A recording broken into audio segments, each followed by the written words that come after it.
Hi there, I'm going to show you how to do some crochet today. Just basically to start a chain, which is your cast on, and also your double crochet. It's a difficult time at the moment for everyone, having to stay at home. So I thought learning a new hobby, it was a good thing to do at the moment. And it's something certainly that I always wanted to do, so I thought I would share it with you. This is what I'm going to show you today. Basically, this is your chain to cast on and a row of double crochet, but I'll do it in the other wool that I've got here. It's just a double knit wool. So to start with, you're going to do a loop and put that on your crochet hook. So you put it on like that. So you put that on your crochet hook to start with, and then what you're going to do is do your cast on.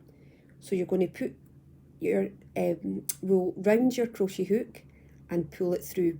Always try and pull down on here so that it makes it easier to get the needle through the hoop. So you're going to pull it through.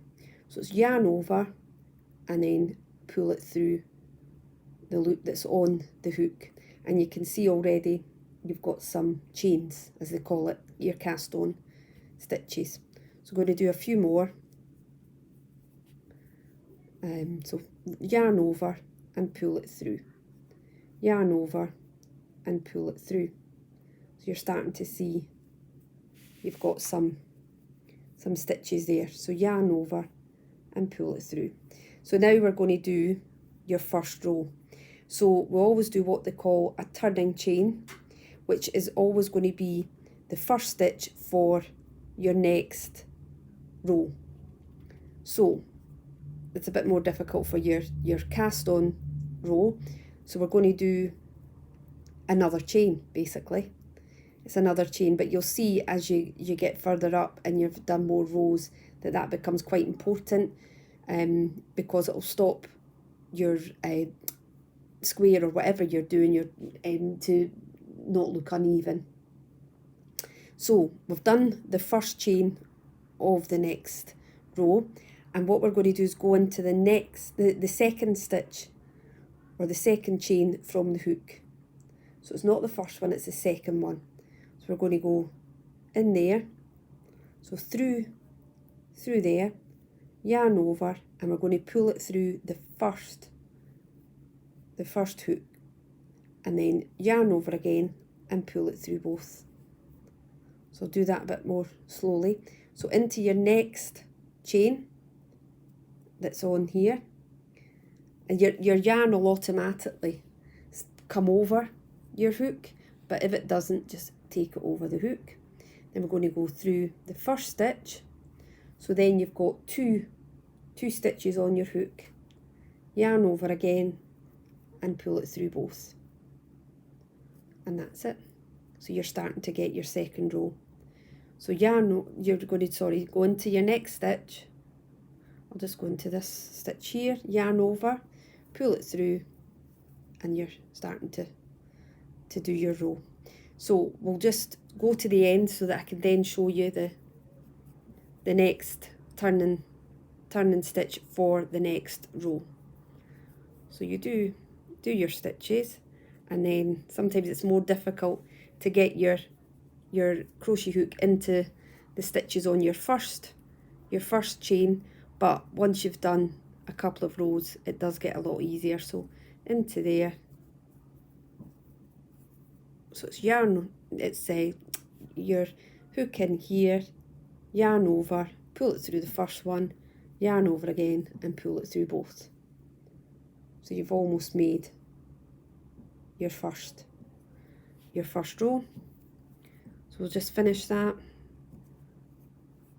and then that's you done your first row.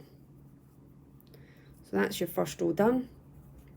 So then we're going to, the reason they call it turning chain is because you're going to start here and go back along here. So you're going to do one chain, which is the first stitch. We're going to turn this round. So then you've already done the first stitch from your next row. So you're going to go into the second one, again as we did before. So you're going to go into your second stitch, and then it's exactly the same back along this row. This time it's a bit easier because you're going into both pieces of your chain, so you'll see there's two, so you're going in there and through, and then that's it. So you're starting to see that you're doing a square. I'll just go to the end here, and as I say, it is a bit easier once you've done the first row. It's a bit easier to do. So into here, and then that's it. So I'll do it once more slowly. So it's into the stitch, yarn over, pull it through the first one, yarn over, and pull it through both. And always the last stitch is a bit more difficult to get into, but always remember it's there, otherwise it'll become uneven. And that is your first row. If you like this video, I have a Just Giving page which is set up for the NHS. So if you would like to donate, the details of the Just Giving page are at the bottom of this video, and it'd be great if any donations could be put on there, and it'll go straight to the NHS. Thank you.